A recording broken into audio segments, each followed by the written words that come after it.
going through so many obstacles, tragedies, setbacks in my life, uh, I have been thinking uh, over the past year or so, have I given up? Or should I give up on my dreams? Now, here, this coming year, I will be turning 60 years old. Outside of the gray hair, most of you looking at me and who have seen me demonstrating martial arts, you know that I don't look 60 years old, notwithstanding the gray hair. The way in which I would imagine, express myself or articulate, and just my mannerisms and so forth, I seem to be pretty much with it, at least according to Brother Teacher. But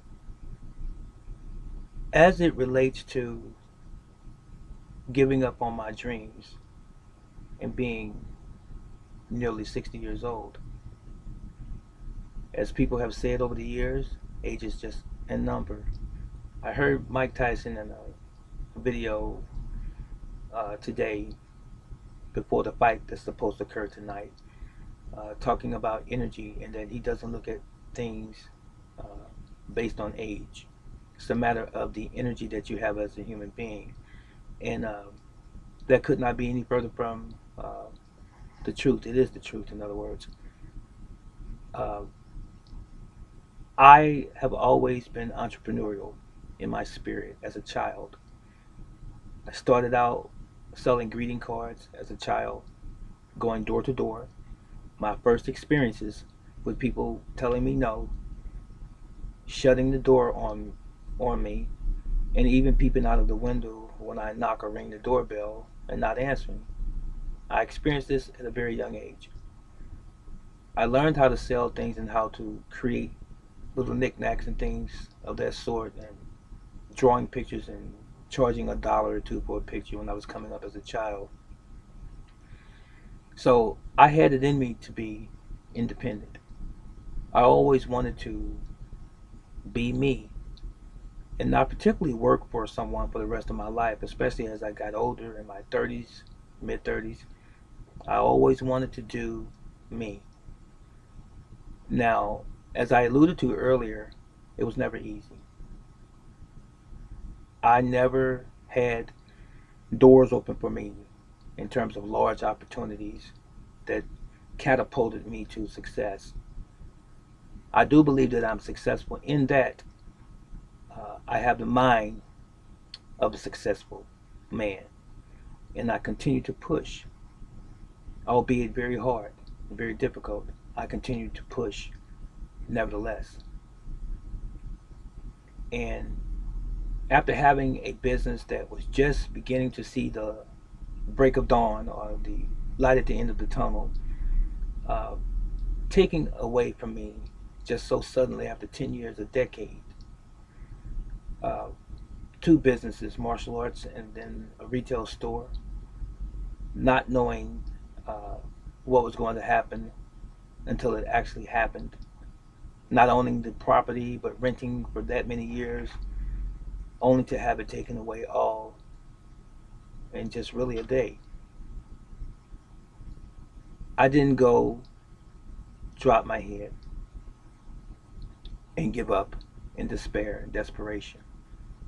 I realized that I needed to have a place to live and my family.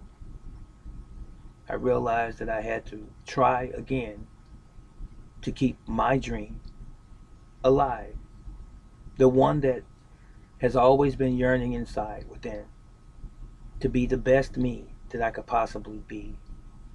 I have a couple of songs that I wrote in some earlier years about business as it relates to me.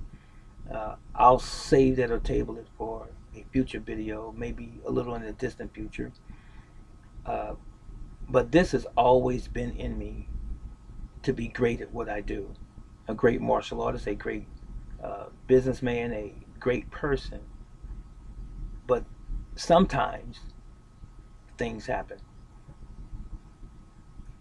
Oftentimes, it's because of something that we were not knowledgeable of. We didn't have the proper tools or the information when we started out. But whoever has, every great success story started with one man or woman taking that first step. And there were many, many failures along the way, many obstacles and roadblocks in the way, but yet they persevered. The Ford Company, Procter and Gamble, Microsoft, Apple, many, many other companies, to include Amazon. So there have been many upstarts, brand new businesses over the past 40, 50, 60, 100 years in America that became very, very successful. Even the Walmart brand, Sam Walton, he started with one location. Look at Walmart now, perhaps the largest retailer, brick and mortar store, not only in the United States of America, but in the world. There are Walmarts overseas. And Amazon, largest e-commerce store slash platform in the world. And look at China, Alibaba, that's another one. But it all started with an idea. How can you serve individuals' needs? What does the world need? Now, I consider myself a smaller fish in the pond, but my dream still is relevant to me. I still have a desire to help and support the needs of the community in which I serve. So when I was gentrified, and I was, there was a plan, and there was a group of people who had an agenda, and I was part of that change. They did not want mom and pop stores any longer in my community that I served for over a decade. They wanted a change and something different, totally different, and a different look. So they didn't care that,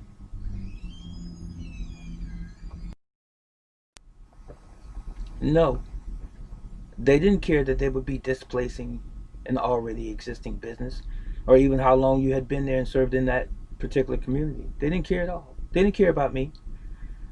And the real sad part is that they knew that I was an existing business for a decade there in my community, had a relationship with the community, the residents there and the businesses and so forth. They didn't even sit down and have a conversation with me. When I say they, I'm talking about the people who were making the change, who affected my business directly. They didn't come in and say, Mr. Stroud, we're so and so representing this particular company. There are some things that we need to do in this particular building, and we just bought it from the previous owner, and uh, we would like to give you some extra time to move and establish maybe a new location, and here's how we want to help. I didn't get that conversation at all. Nor did I receive any finances. I was never paid. I was never given anything. I guess some can call this something that falls under the umbrella of eminent domain, some might say. But from my experiences and people that I've known who had businesses over the years, they offer you something just on the principle that you've been there that many years. But it didn't happen in my case. Anyway, a couple of documentaries had been done about my business. One about the nature of my business about a year or two before, and then upon me leaving by a different film company, another documentary was done about how I was treated. Myself along with some other neighboring businesses were featured in that particular documentary, and it won some awards, believe it or not. Now, here I am at this new business, same business, just different location, and I had to start all over again. Establish a new client base, which is still coming up, and it's still a struggle, but I'm still here. I represent one of the dying breed, one of the dying breeds of those mom and pop stores, if you will, those real small businesses that still has hope. If I didn't have hope, I wouldn't be doing this video. I wouldn't still be pushing at 60 years old. I know earlier when I started this video, I asked the question, is it too late to pursue my dream? Or have I given up on my dream? And the answer is no. I haven't given up. As long as I have breath in my body, and as long as I can express myself intellectually, I have my mental faculties, if you will, I'm going to keep pushing until I can't do it anymore. And that is not a defeatist attitude in the least. I just want you to know that. I'm not heartbroken. I know that when you're on the journey to success, whatever many of us perceive success to be as it relates to business, and there are many types of successes, that's why I said it like that, but as it relates to business, on that journey, it's not supposed to be an easy ride. It's supposed to be filled with mysterious turns and twists and failures. Some caused by us and some indirectly caused. Things that we're unaware of, but we learn. That's the most important thing, is that we learn. And with that learning, we must learn also how to not fall in those pits again, and to just simply keep pushing and make it better than what it was before, our experience that is, and not revisit those things. And thereby we can teach someone else that's an upstart, or someone else who's thinking about and attempting to create their own dream and make it become a reality. We can encourage those individuals, and I'm encouraging you today as well. Aside of the COVID-19 and the presidential election, and President Trump not wanting to admit that he lost the race and so forth, outside of all of that, and even the potential wars that's being talked about in the news today, don't let those things deter you. Don't let those things discourage you from achieving your goals, from attempting to achieve even your goals. You see, you have to attempt first. You have to put forth the effort first. And then at some point it comes to fruition. Keep pushing. So with that, I want to ask you this question. Have you given up on your dreams? Have you given up on your dreams because you are afraid of losing, of failing, because you're afraid of what people will think if you don't make it? Because you feel like you don't have the support of family or friends, or because you can't get financing? Shame on you. I know I've had those experiences and I've had those feelings. But that was the moment, that was the time when I had to pull deep from within myself and see what I was made of, and say, who are you doing this for, teacher? Are you doing it for other people? Other people's approval? Other people's validation? Or are you doing it for you because this is your dream? You must live your dream. No one can live it for you. Your family may not even be on board in the beginning. They may not be on board, period. Stop waiting on people to be on board. Stop waiting for some fanfare. Stop waiting for a crowd of individuals to come and engulf you and say, we're going to help you. If it happens, it happens. And that's a blessing. But don't think that it's less of a blessing if it doesn't happen. The real blessing is the fact that you have the unction, you have the nerve, you have the gall to dream. Dreams are important. You see, when we stop dreaming, we have lost our sense of self. Never stop dreaming. Whatever it is, whatever your profession in your mind is, or your vocation you want to take up, or your hobby, whatever it is. You want to see your children through college, or you want to go to college even at a middle age or an older age. And I have a student who was in her 60s who got her master's. She went back and got her doctorates. It's never too late. And that's only determined by you. It's determined by us. Never ever let any outside influence, man, woman, child, or entity, cause you to stop believing in you and your purpose. Your purpose is yours. Your dream is yours. And when I opened my store the first time, I called it anybody's dream. It has an indelible mark in my mind because I dreamt it. This is something that I created and it belongs to me. It's my dream. But did you not also know that anybody can have a dream? And when you step in your first store, your first office building, your first company, and when that first dollar crosses the table into your hand, then you know you've got something. It doesn't have to be millions. It doesn't have to be hundreds of thousands. It's the principle of the thing. You have to learn to look at it from that standpoint. Because if you can make $1 today, you can make $100 tomorrow. And if you can make $100 tomorrow, you can make $1,000 the next day.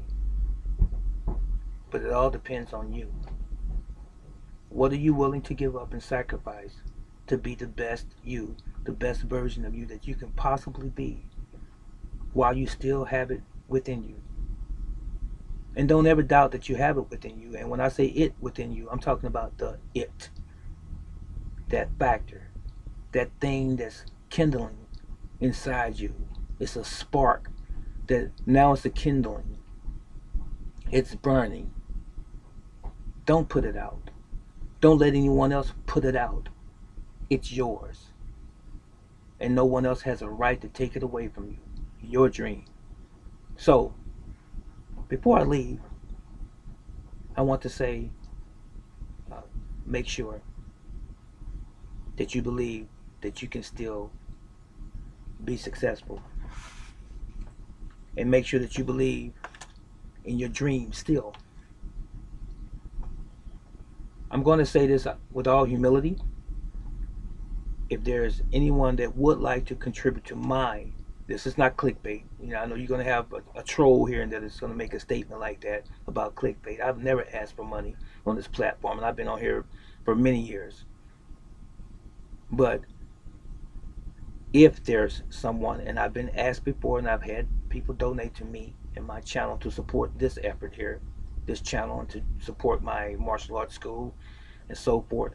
If you would like to donate anything, I don't ask for any specific amount of money. If you would like to donate anything to Brother Teacher, you can do it through my PayPal account. That is also my regular email address, and it is Brother Teacher, the number 1 at hotmail.com. Brother Teacher 1 at hotmail.com. If you sent me $1, I'm not going to love you any less than I normally do. I love you the same. If you send me $100, that's wonderful. I will acknowledge you with whatever gift you give me. It doesn't matter. I'm not asking for a specific amount. I know what I need. I'm not going to tell you that. Okay? Now, with that, keep your head up. Uh, have faith. Be strong as we go through these trials with this pandemic, as they call it. And we will see you in the next video. And you know what I'm going to say, as I always do. May the Almighty watch over you and over me while we are absent one from another. And may Yahweh bless you continually. He loves you, and I love you. So long.